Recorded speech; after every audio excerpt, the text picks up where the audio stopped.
Sistem dan struktur politik ekonomi Indonesia pada masa reformasi pada tahun 1998 hingga tahun sekarang. Perkenalkan, kami dari kelompok 5 yang beranggotakan 1. Devina Numa Sabrina absen 9, yang kedua Fajrin Raya Masayu absen 10, yang ketiga Fiona Fiorentina absen 11, yang keempat Raffi Ramadan absen 24, yang kelima Trisna Anda Mutiasani absen 30, dan W2K Esai Langga absen 33. Sistem dan struktur politik ekonomi Indonesia masa reformasi 1998 hingga sekarang. Yang A, masa akhir Orde Baru. Yang pertama ada krisis moneter, politik, hukum, dan kepercayaan. Krisis moneter yang melanda Thailand pada awal Juli 1997 merupakan permulaan peristiwa yang mengguncang nilai tukar mata uang negara-negara di Asia seperti Malaysia, Filipina, Korea, dan Indonesia. Rupiah yang berada pada posisi nilai tukar 2.500 US dollar terus mengalami kemerosotan. Situasi ini mendorong Presiden Soeharto meminta bantuan dari International Monetary Fund atau IMF. Persetujuan bantuan IMF dilakukan pada Oktober 1997 dengan syarat pemerintah Indonesia harus melakukan pembaruan kebijakan-kebijakan, terutama kebijakan ekonomi. Di antara syarat-syarat tersebut adalah penghentian subsidi dan penutupan 16 bank swasta. Namun, usaha ini tidak menyelesaikan masalah yang dihadapi. Upaya pemerintah untuk menguatkan nilai tukar rupiah melalui Bank Indonesia dengan melakukan intervensi pasar tidak mampu membendung nilai tukar rupiah yang terus merosot. Kondisi ini berdampak pada jatuhnya bursa saham Jakarta, bangkrutnya perusahaan-perusahaan besar di Indonesia yang menyebabkan terjadinya pemutusan hubungan kerja atau PHK secara besar-besaran.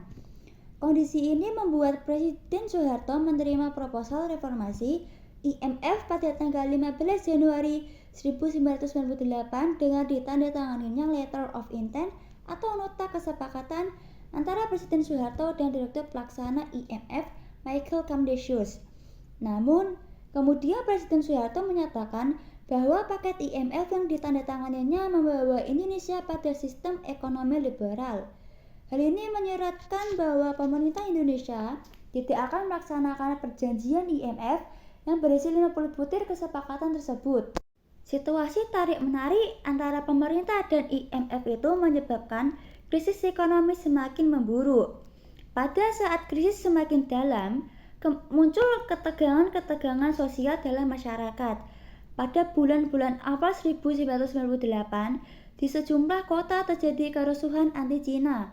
Kelompok ini menjadi sasaran kemarahan masyarakat karena mereka mendominasi perekonomian di Indonesia. Krisis ini pun semakin menjalar dalam bentuk gejolak-gejolak non-ekonomi lainnya yang membawa pengaruh terhadap proses perubahan selanjutnya. Sementara itu, sesuai dengan hasil pemilu ke-6 yang diselenggarakan pada tanggal 29 Mei 1997, Golkar memperoleh suara 74,5%, PPP 22,4%, dan PDI 3%. Setelah pelaksanaan pemilu tersebut, perhatian tercurah pada sidang umum MPR yang dilaksanakan pada Maret 1998. Sidang umum MPR ini akan memilih presiden dan wakil presiden. Sidang umum tersebut kemudian menetapkan kembali Soeharto sebagai presiden untuk masa jabatan 5 tahun yang ke-7 kalinya dengan B.J. Habibie sebagai wakil presiden. Dalam beberapa minggu setelah terpilihnya kembali Soeharto sebagai Presiden Republik Indonesia, kekuatan-kekuatan oposisi yang sejak lama dibatasi mulai muncul ke permukaan. Meningkatnya kecaman terhadap Presiden Soeharto terus meningkat yang ditanda lahirnya Gerakan Mahasiswa sejak awal 1998. Gerakan mahasiswa yang mulai mengkristal di kampus-kampus seperti ITB, UI, dan lain-lain semakin meningkat intensitasnya sejak terpilihnya Soeharto. Demonstrasi mahasiswa berskala besar di seluruh Indonesia melibatkan pula para staf akademis maupun pimpinan universitas. Garis besar tuntutan mahasiswa dalam aksi-aksinya di kampus di berbagai kota, yaitu tuntutan penurunan harga sembako atau 9 bahan pokok, penghapusan monopoli, kolusi, korupsi dan nepotisme atau KKN, serta suksesi kepemimpinan nasional.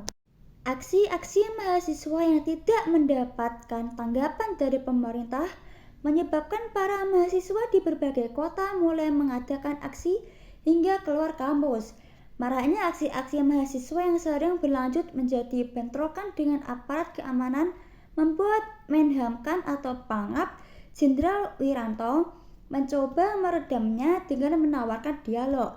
Dari dialog tersebut, diharapkan komunikasi antara pemerintah dan masyarakat kembali terbuka. Namun, mahasiswa menganggap bahwa dialog dengan pemerintah tidak efektif karena tuntutan pokok mereka adalah reformasi politik dan ekonomi pengunduran diri Presiden Soeharto.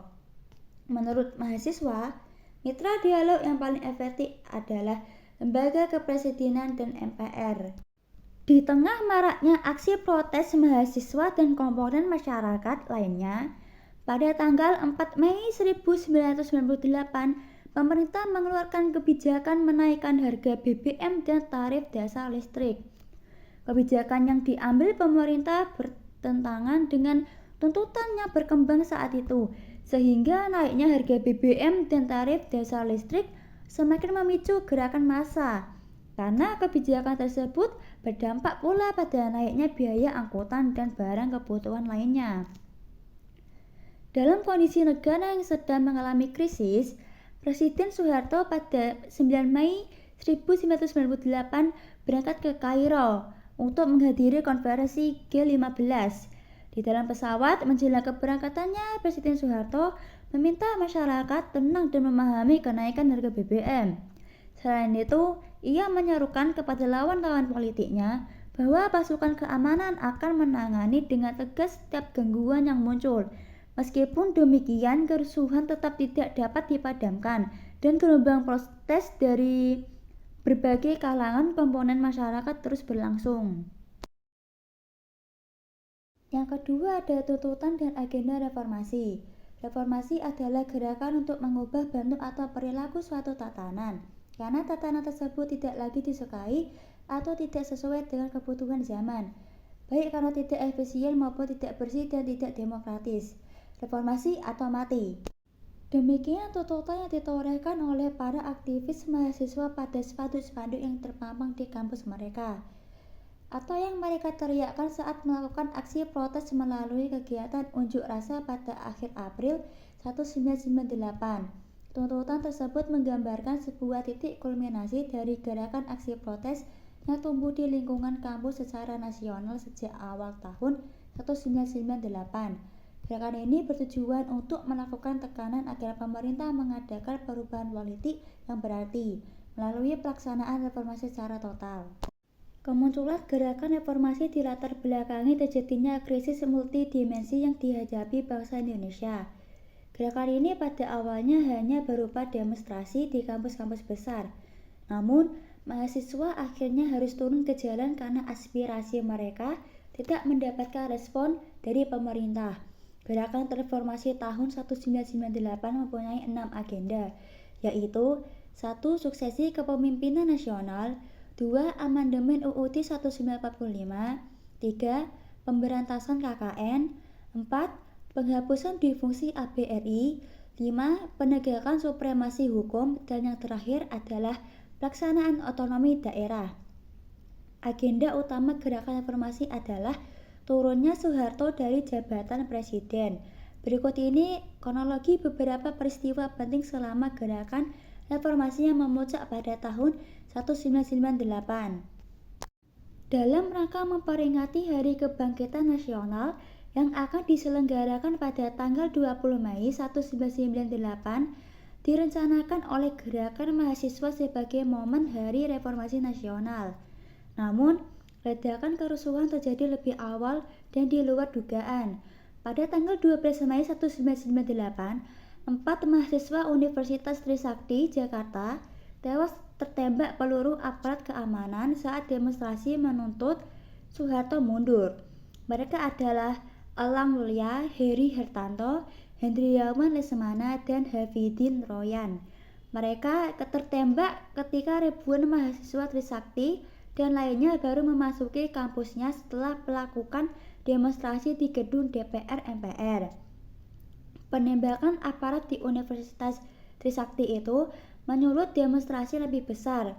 Pada tanggal 13 Mei 1998 terjadi kerusuhan, pembakaran, dan penjarahan di Jakarta dan Solo.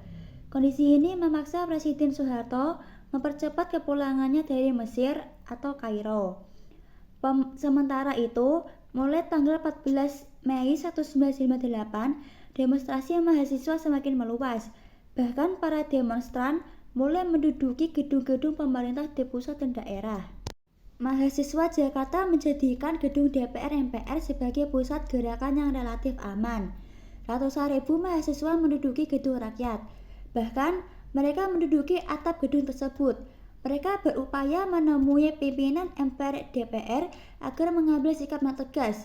Akhirnya, tanggal 18 Mei 1998, Ketua MPR DPR Harmoko meminta Soeharto turun dari jabatannya sebagai presiden.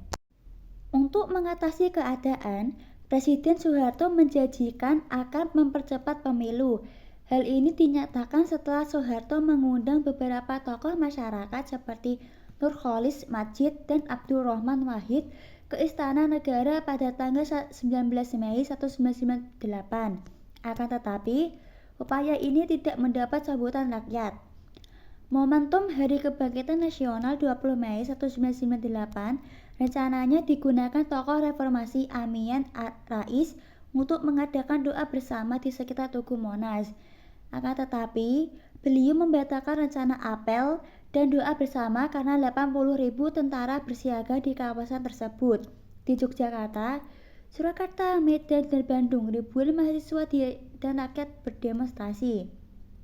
Ketua MPR DPR Harmoko kembali meminta Soeharto mengundurkan diri pada hari Jumat, tanggal 20 Mei 1998, atau DPR MPR akan terpaksa memilih presiden baru. Bersama dengan itu, 11 Menteri Kabinet Pembangunan 7 mengundurkan diri. Akhirnya, pada pukul 9 waktu Indonesia Barat, Presiden Soeharto membacakan pernyataan pengunduran dirinya. Itulah beberapa peristiwa penting menyangkut gerakan reformasi tahun 1998. Soeharto mengundurkan diri dari jabatan presiden yang telah dipegang selama 32 tahun. Beliau mengucapkan terima kasih dan mohon maaf kepada seluruh rakyat Indonesia.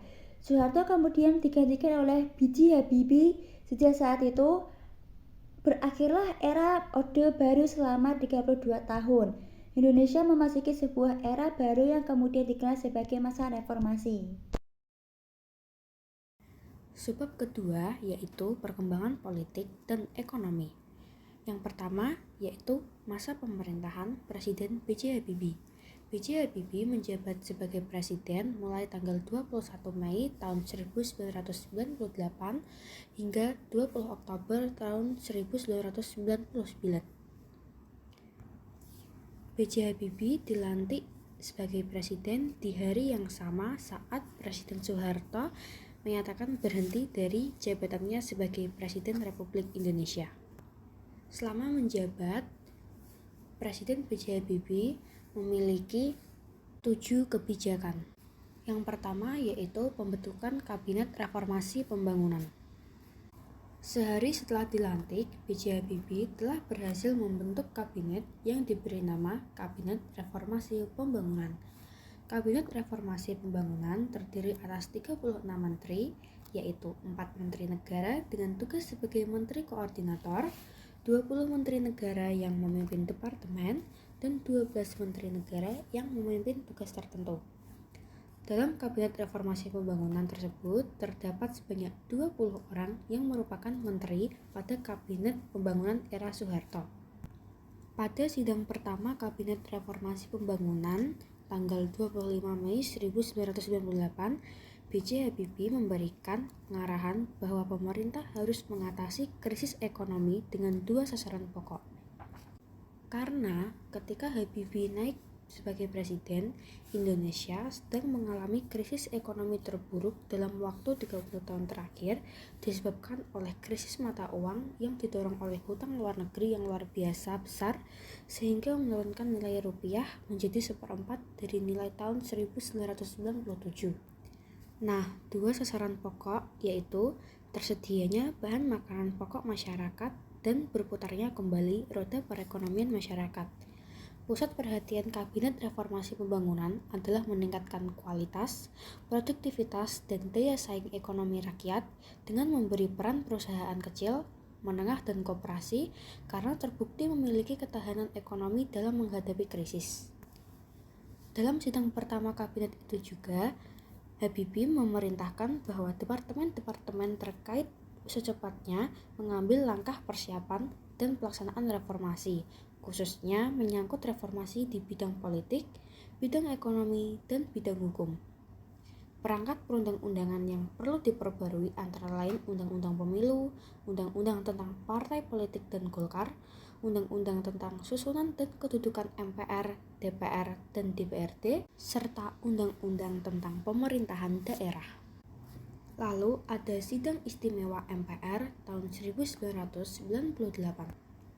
Di tengah maraknya gelombang demonstrasi mahasiswa dan desakan kaum intelektual terhadap legitimasi pemerintahan Habibie pada 10 hingga 13 November 1998, MPR mengadakan sidang istimewa untuk menetapkan langkah pemerintah dalam melaksanakan reformasi di segala bidang. Beberapa hasil yang dijanjikan pemerintah dalam menghadapi tuntutan keras dari mahasiswa dan gerakan reformasi telah terwujud dalam ketetapan-ketetapan yang dihasilkan MPR, antara lain 1. Terbukanya kesempatan untuk mengamandemen UUD 1945 tanpa melalui referendum. 2. Pencabutan keputusan P4 sebagai mata pelajaran wajib. 3.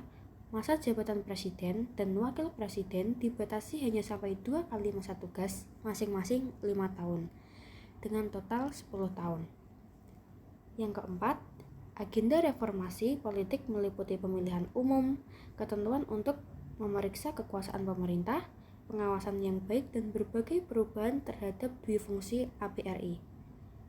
Yang terakhir, TAP MPR nomor 17 MPR tahun 1998 tentang hak asasi manusia, mendorong kebebasan mengeluarkan pendapat, kebebasan pers, kebebasan berserikat, serta pembebasan tahanan politik dan narapidana politik. Selanjutnya ada reformasi bidang politik. Di sini beberapa hal yang telah dilakukan B.J. Habibie adalah 1. Diberlakukannya otonomi daerah yang lebih demokratis dan semakin luas. Dengan kebijakan desentralisasi dan otonomi daerah serta perimbangan keuangan antara pusat dan daerah, diharapkan akan meminimalkan ancaman disintegrasi bangsa.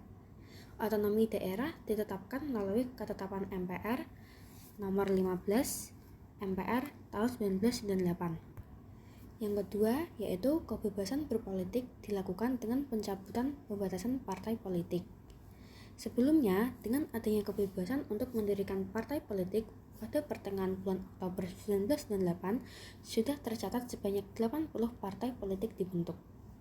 Menjelang pemilihan umum, partai politik yang terdaftar mencapai 141 partai. Setelah diverifikasi oleh Komisi Pemilihan Umum menjadi sebanyak 95 partai dan yang berhak mengikuti pemilihan umum sebanyak 48 partai saja. Yang ketiga, pencabutan ketetapan untuk meminta surat izin terbit atau SIT bagi media massa cetak sehingga media massa cetak tidak lagi khawatir diberedil melalui mekanisme pencabutan surat izin terbit. Dan yang terakhir yaitu dalam hal menghindarkan munculnya penguasa yang otoriter dengan masa kekuasaan yang tidak terbatas, diberlakukan pembatasan masa jabatan presiden. Seorang warga Indonesia dibatasi menjadi presiden sebanyak 2 kali masa jabatan saja. Lalu ada pelaksanaan pemilu 1999. Pelaksanaan pemilu 1999 boleh dikatakan sebagai salah satu hasil terpenting lainnya yang dicapai Habibie pada masa kepresidenannya. Pemilu 1999 adalah penyelenggaraan pemilu multipartai yaitu yang diikuti oleh 48 partai politik. Sebelum menyelenggarakan pemilu yang dipercepat itu, pemerintah mengajukan RUU tentang partai politik, tentang pemilu, dan tentang susunan dan kedudukan MPR, DPR, dan DPRD. Tidak seperti yang diprediksi dan dikhawatirkan oleh banyak pihak, ternyata pemilu 1999 bisa terlaksana dengan damai tanpa ada kekacauan, yang berarti meski diikuti partai yang jauh lebih banyak, pemilu kali ini juga mencatat masa kampanye yang relatif damai dibandingkan dengan pemilu yang sebelumnya. Lalu, berdasarkan keputusan KPU, Panitia Pemilihan Indonesia atau PPI pada 1 September 1999 melakukan pembagian kursi hasil pemilu. Hasil pembagian kursi itu menunjukkan 5 partai besar menduduki 417 kursi di DPR atau 90,26% dari 462 kursi yang diperebutkan. PDIP muncul sebagai pemenang pemilu dengan meraih 153 kursi. Golkar memperoleh 120 kursi, PKB 51 kursi, PPP 48 kursi, dan PAN 34 kursi. Selanjutnya, ada pelaksanaan referendum Timor Timur. Satu peristiwa penting yang terjadi pada masa pemerintahan Presiden B.J. Habibie adalah diadakannya referendum bagi rakyat Timor Timur untuk menyelesaikan permasalahan Timor Timur yang merupakan warisan dari pemerintahan sebelumnya. Harus diakui bahwa integrasi Timor Timur ke wilayah RI tahun 1975 yang dikukuhkan oleh TAP MPR nomor 6 M7PR tahun 1978 atas kemauan sebagai warga Timor Timur tidak pernah mendapat pengakuan internasional. Meskipun sebenarnya Indonesia tidak pernah mengklaim dan berambisi menguasai wilayah Timor Timur. Banyak pengorbanan yang telah diberikan bangsa Indonesia, baik nyawa maupun harta benda, untuk menciptakan perdamaian dan pembangunan di Timor Timur. Rakyat Timor Timur melakukan jajak pendapat pada 30 Agustus 1999 sesuai dengan persetujuan New York. Hasil jajak pendapat yang diumumkan PBB pada 4 September 1999 adalah 78,5% menolak dan 21,5% menerima.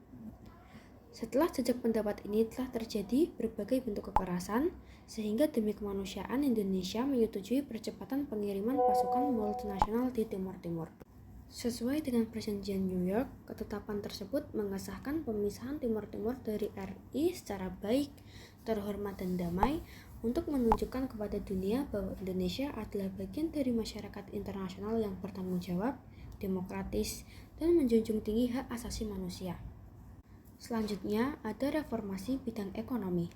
Kebijakan ekonomi Presiden B.J. Habibie dilakukan dengan mengikuti saran-saran dari Dana Moneter Internasional yang dimodifikasi dengan mempertimbangkan kondisi perekonomian Indonesia yang semakin memburuk.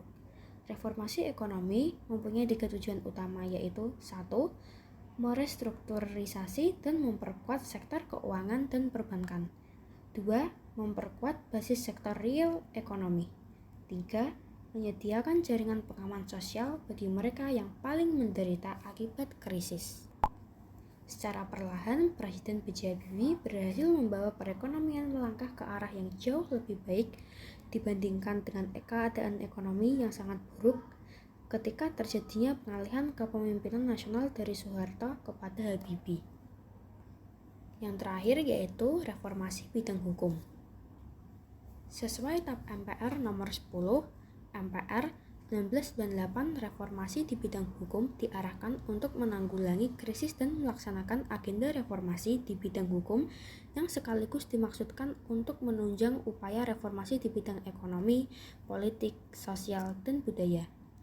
Keberhasilan menyelesaikan 68 produk perundang-undangan dalam waktu yang relatif singkat, yaitu hanya dalam waktu 16 bulan. Setiap bulan rata-rata dapat dihasilkan sebanyak 4,2 undang-undang yang jauh melebihi angka produktivitas legislatif selama masa Orde Baru yang hanya tercatat sebanyak 4,07 undang-undang per tahun atau 0,34.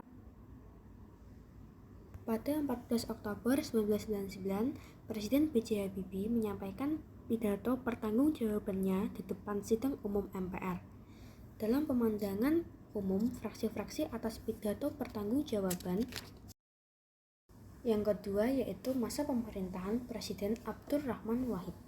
Abdurrahman Wahid yang lebih dikenal dengan panggilan Gus Dur terpilih menjadi Presiden Republik Indonesia keempat pada tanggal 20 Oktober 1999.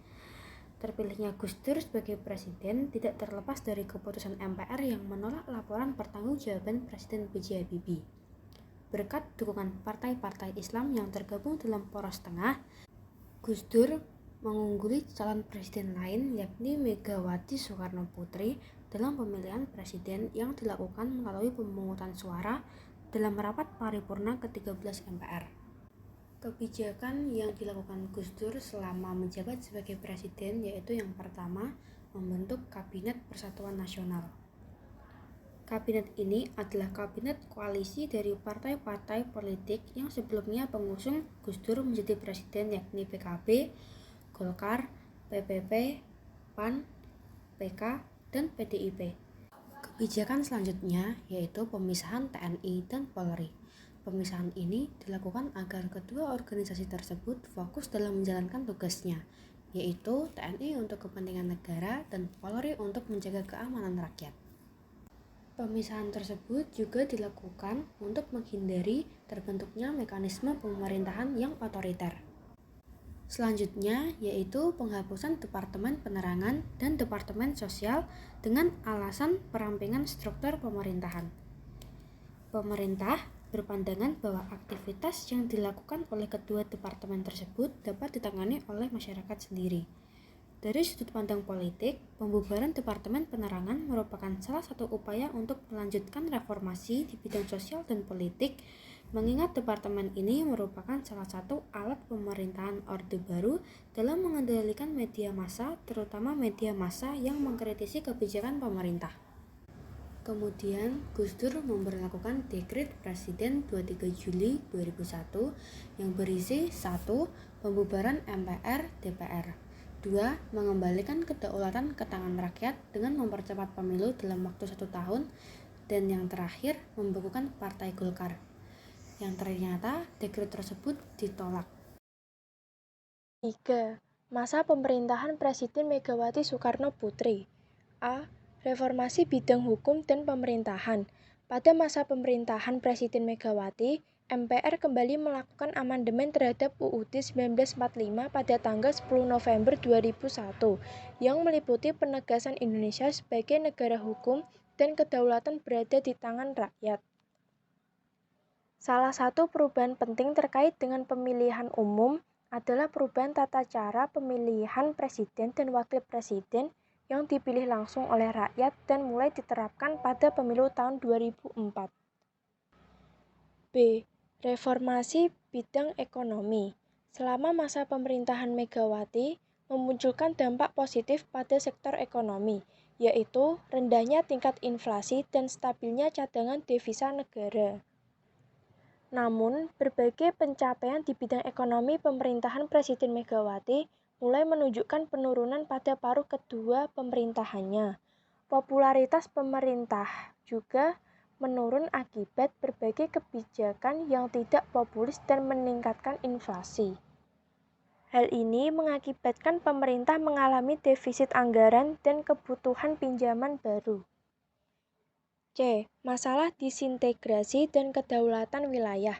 Presiden Megawati melakukan upaya-upaya untuk menyelesaikan permasalahan disintegrasi dan memperbaiki presentasi pembagian hasil sumber daya alam antara pemerintahan pusat dan daerah di kedua provinsi, yaitu Provinsi Nangro Aceh Darussalam atau NAD dan Papua.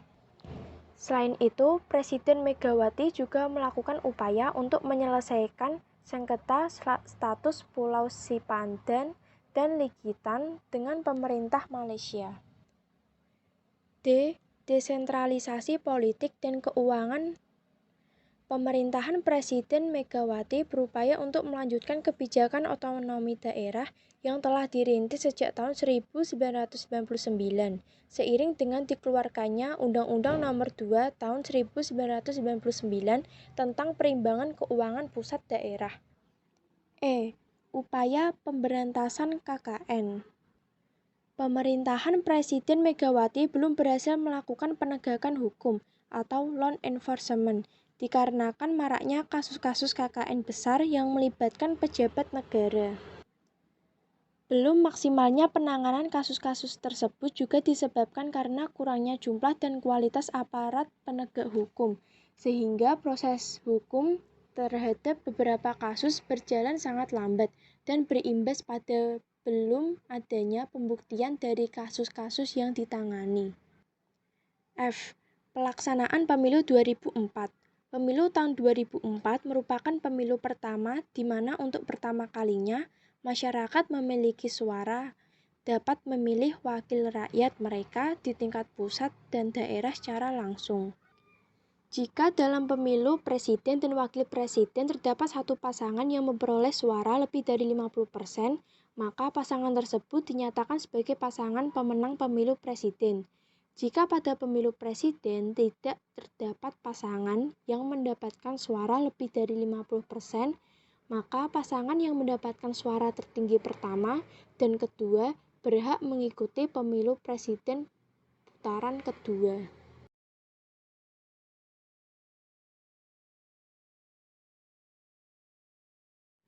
4. Masa pemerintahan Presiden Susilo Bambang Yudhoyono. A.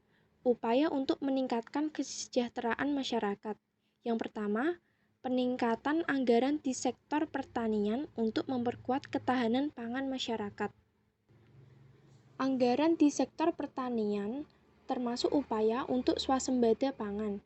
Anggaran untuk sektor ini yang semula hanya sebesar 3,6 triliun rupiah ditingkatkan menjadi 10,1 triliun rupiah untuk mendukung perbaikan di sektor pertanian. Pemerintah menyediakan pupuk murah bagi petani. Yang kedua, peningkatan anggaran pendidikan di sektor pendidikan. Hal tersebut bertujuan untuk memperbaiki kelangsungan pendidikan para peserta didik. Pemerintah juga meningkatkan tunjangan kesejahteraan tenaga pendidik. Yang ketiga, pemberian asuransi kesehatan masyarakat miskin. Yang keempat, mengadakan program pemberantasan korupsi dan penegakan supremasi hukum. B. Reformasi di bidang politik dan upaya menjaga kesolidan pemerintahan. Yang pertama, pembentukan sekretariat gabungan atau Setgab antara Partai Demokrat dengan partai-partai politik lainnya yang mendukung SBY untuk menjaga kesolidan. Pembentukan Setgab juga bertujuan untuk menyatukan visi dan misi pembangunan agar arah koalisi berjalan seiring dengan kesepakatan bersama. Yang kedua, melanjutkan reformasi politik yang telah dirintis oleh pemerintahan sebelumnya pada era reformasi. Pemerintah mengupayakan reformasi birokrasi yang mengedepankan aspek transparansi, partisipasi, dan akuntabilitas demi menciptakan good governance. C. Upaya untuk menyelesaikan konflik dalam negeri. Yang pertama, menyelesaikan konflik melalui perundingan dan melakukan pendekatan langsung dengan masyarakat pada konflik Aceh dan Papua. Yang kedua, dikeluarkannya Instruksi Presiden Nomor 14 Tahun 2005 tentang langkah-langkah komprehensif penanganan masalah Poso. Melalui Inpres tersebut, Presiden menginstruksikan untuk 1. Melaksanakan percepatan penanganan masalah Poso melalui langkah-langkah komprehensif terpadu dan terkoordinasi. 2. Menindak secara tegas setiap kasus kriminal, korupsi, dan teror serta mengungkap jaringannya. 3. Upaya penanganan masalah Poso dilakukan dengan tetap memperhatikan Deklarasi Malino 20 Desember 2001. D. Pelaksanaan Pemilu 2009. Tingginya popularitas dan kepercayaan masyarakat kepada Presiden Susilo Bambang Yudhoyono menjadi modal baginya untuk kembali maju sebagai calon presiden pada pemilu presiden tahun 2009 dan memenangkan pemilu hanya melalui satu putaran. E. Euforia berdemokrasi, demokrasi masa reformasi. Reformasi 1998 menumbangkan pemerintahan Orde Baru yang sangat sentralistik, menimbulkan kesenjangan terutama bagi wilayah-wilayah yang dianggap kurang mendapat perhatian.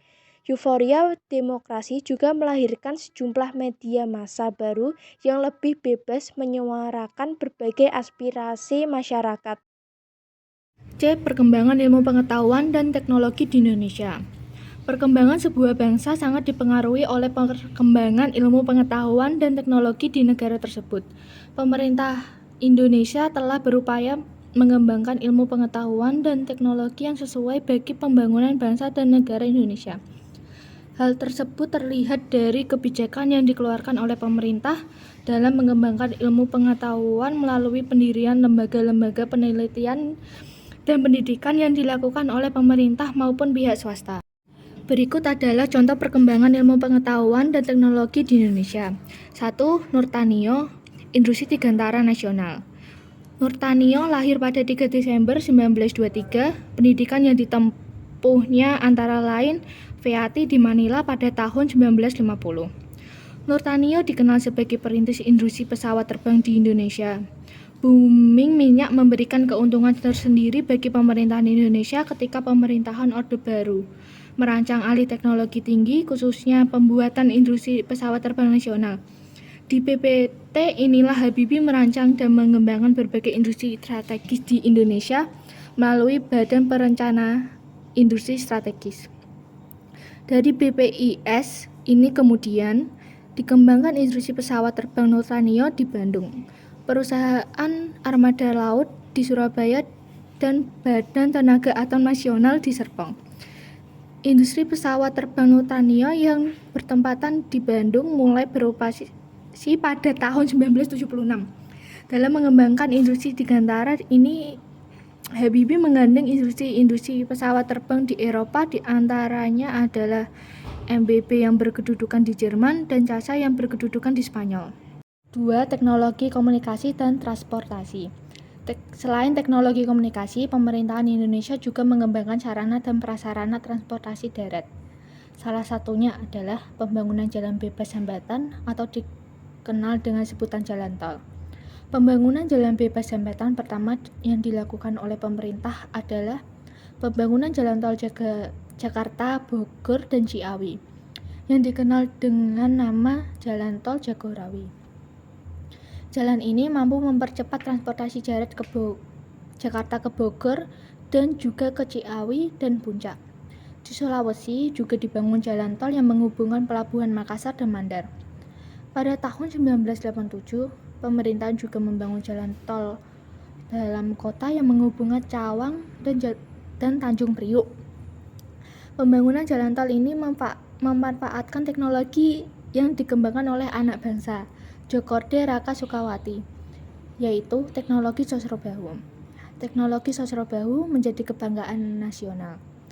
Selain teknologi tersebut, dibangunlah jalan tol di luar negeri yang memanfaatkan teknologi tersebut. Jalan tol di luar negeri diantaranya adalah Amerika Serikat, Malaysia, Filipina, Thailand, Singapura, serta Korea. Pembangunan jalan tol tersebut dikembangkan oleh pemerintah, sehingga panjang tol yang dimiliki Indonesia mencapai 553 km pada tahun 1997, baik dikelola oleh Jasa Marga maupun oleh swasta. Pada tahun 2014 juga dibangun jalan tol di Papua yang menghubungkan kota Sorong, Manowari, dan Jayapura Merauke. Ketiga, revolusi hijau. Revolusi hijau merupakan upaya pemerintah dalam meningkatkan hasil pertanian melalui kebijakan modernisasi pertanian. Kebijakan ini dilakukan pada masa Orde Baru. Ide modernisasi pertanian pertama kali digunakan oleh mahasiswa Fakultas Pertanian Universitas Indonesia pada tahun 1960 pada kegiatan demonstrasi massal yang disingkat Demas. Demas merupakan suatu upaya untuk memaksimalkan hasil pertanian untuk memperoleh keuntungan yang tinggi dengan menerapkan prinsip-prinsip petani modern pada sekelompok petani tradisional. Pada tahun 1964 kemudian memformalisasikan program tersebut menjadi program pembangunan pertanian dengan nama bimbingan massal yang disingkat BIMAS. Program BIMAS yang merupakan pengembangan dari DEMAS aktivitasnya meliputi penyuluhan pertanian dan pemberian kredit modal kepada petani. Program di BIMAS ini menerapkan ekstensifikasi pertanian, yaitu usaha meningkatkan hasil pertanian dengan cara memperluas lahan pertanian baru, misalnya membuka hutan dan semak belukar, daerah sekitar rawa-rawa, dan daerah pertanian yang belum dimanfaatkan. Selain itu, ekstensifikasi juga dilakukan dengan membuka persawahan pasang surut. Ekstensifikasi pertanian banyak dilakukan di daerah jarang penduduk seperti di luar Pulau Jawa, khususnya di beberapa daerah tujuan transmigrasi seperti Sumatera, Kalimantan, dan Irian Jaya. Pemerintah Orde Baru mengembangkan program BIMAS menjadi intensifikasi massal yang disingkat INMAS pada tahun 1969. Pemerintah Orde Baru melaksanakan program INMAS sebagai program modernisasi pertanian berskala nasional. Target INMAS adalah mengoptimalkan produktivitas lahan dan kualitas hasil pertanian, terutama pertanian padi. Untuk mensukseskan program ini, pemerintah mengeluarkan kebijakan subsidi secara nasional terhadap pupuk dan pestisida, bibit unggul, dan teknologi lainnya. Sistem pertanian yang dikembangkan pada pola ini adalah sistem intensifikasi pertanian, yaitu pengolahan lahan pertanian yang ada dengan sebaik-baiknya untuk meningkatkan hasil pertanian dengan menggunakan berbagai sarana. Program intensifikasi pertanian pada awalnya menggunakan program pasca usaha petani, kemudian dilanjutkan dengan program Sabta Usaha Tani. Program Sabta Usaha Tani meliputi kegiatan sebagai berikut. Yang pertama, pengolahan tanah yang baik. Yang kedua, pengairan yang teratur. Yang ketiga, pemilihan bibit unggul. Yang keempat, pemupukan. Kelima, pemberantasan hama dan penyakit tanaman. Yang keenam, pengolahan pasca panen. Dalam upaya meningkatkan hasil, program INMAS menjadi intensifikasi khusus yang disingkat INFUS. Walaupun program INFUS mampu meningkatkan hasil yang cukup signifikan, pemerintah terus berusaha meningkatkan hasil pertanian dengan mengubah program INFUS menjadi Supra INFUS. Program ini mengembangkan teknologi pertanian yang sudah ada dengan menggunakan zat perangsang tumbuhan yang bertujuan meningkatkan hasil padi di setiap hektar sawahnya dan juga memfasilitasi kerjasama antar kelompok tani. Penggunaan teknologi dalam pengelolaan pasca panen, terutama mesin pengolah gabah, membuat gabah semakin cepat diolah menjadi beras dibandingkan dengan pengolahan tradisional. Pengolahan gabah yang menggunakan mesin pengolahan merupakan salah satu upaya mekanisasi pertanian. Mekanisasi merupakan usaha meningkatkan hasil pertanian dengan menggunakan mesin-mesin pertanian modern. Mekanisasi juga terkait dengan program pasca panen, yaitu pengolahan hasil panen. Selain program intensifikasi, ekstensifikasi, dan mekanisasi, dikembangkan pula program diversifikasi pertanian, yaitu usaha penganekaragaman jenis usaha atau tanaman pertanian untuk menghindari ketergantungan pada salah satu hasil pertanian. Diversifikasi pertanian dilakukan melalui dua cara, yaitu yang pertama memperbanyak jenis kegiatan pertanian, misalnya seorang petani selain bertani juga berternak ayam dan berternak ikan. Yang kedua, memperbanyak jenis tanaman pada suatu lahan, misalnya pada suatu lahan selain ditanam jagung juga ditanam padi ladang. Program pengembangan tradisional melalui revolusi hijau berdampak pada peningkatan hasil pertanian, terutama padi, membawa Indonesia menjadi negara swasembada beras pada tahun 1987. Selain membawa keberhasilan Indonesia menjadi negara penghasil swasembada beras, revolusi hijau juga membawa dampak terhadap kehidupan petani di tingkat lokal. Di sisi lain, revolusi hijau juga menguatkan sistem ekonomi keuangan dan semakin mengintegrasikan sistem ekonomi di desa ke sistem ekonomi makro. Hasil pertanian sebagian diperjualbelikan di samping disimpan sebagai cadangan. Usaha usaha untuk mempertahankan hasil pertanian yang ada, pemerintah juga menerapkan program rehabilitas pertanian, yaitu usaha memperbaiki lahan pertanian yang semula tidak produktif atau sudah tidak memproduksi menjadi lahan produktif, atau mengganti tanaman yang sudah tidak produktif menjadi tanaman yang lebih produktif. Dalam rangka menjalankan kebijakan rehabilitas pertanian, pemerintah menjalankan langkah-langkah. Yang pertama, memperbaiki dan memelihara jaringan irigasi di seluruh wilayah Indonesia. Yang kedua, menyempurnakan sistem produksi pertanian pangan melalui penerangan berbagai paket program yang diawali dengan program bimbingan massal BIMAS pada tahun 1970, kemudian memprogram intensifikasi massal INMAS, intensifikasi khusus Insus, dan supra Insus yang bertujuan meningkatkan produksi pangan secara keseimbangan. Membangun pabrik pupuk serta pabrik insektisida dan pestisida yang dilaksanakan untuk menunjang proses produksi pertanian. Langkah lain yang dilakukan pemerintah dalam rangka meningkatkan hasil pertanian antara lain membangun gudang-gudang pabrik menggiling padi dan menetapkan harga dasar gabah. Yang kedua, memberikan berbagai subsidi dan insentif modal kepada para petani agar petani dapat meningkatkan produktif pertanian. Yang keempat, menyempurnakan sistem kelembapan usaha tani melalui pembentukan kelompok tani dan kooperatif unit desa KUD di seluruh pelosok daerah yang bertujuan untuk memberikan motivasi produk dan mengatasi hambatan-hambatan yang dihadapi para petani.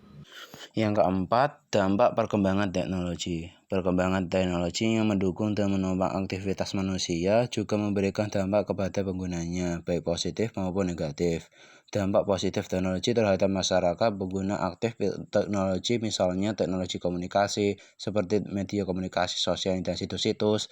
Mereka dapat menyampaikan dan juga mendapatkan informasi secara lebih cepat dan lebih mudah.